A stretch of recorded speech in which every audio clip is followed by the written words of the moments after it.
Oh, that's gone viral, that. You know what I mean?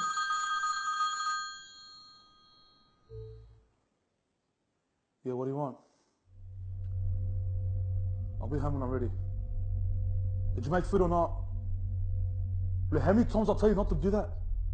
You know what? You're useless. You mean nothing to me. You're a shame, not just to me, to the whole family. Do you understand? I'll come home when I'm ready. Do you understand? Yalla, bye. What's that, Steve? She frustrates me, man.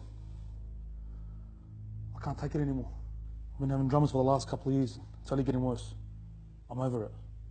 That's appalling. I can't believe you speak to your wife like that. She doesn't get it. Yeah, she may make mistakes, but that doesn't justify the way you're talking to her. Our Prophet has ordered us, Steve. You know this. He's ordered us to be kind and gentle towards our women. And for what, Steve? Over food? Our Prophet never complained about anything that was ever presented in front of him. It's your wife, man.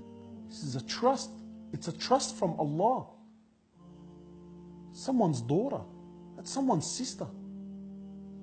Do you want someone to speak to your daughter like that? You want someone to treat your sister like that? You're a Muslim, Steve. You're better than that. You're right. I am better than that. She deserves better than that. I need help. That's okay.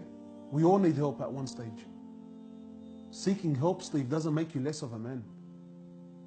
It makes you a better man. So you can start off by apologizing and buy her a gift. And don't worry, I'll help you. I'm going to change. Inshallah.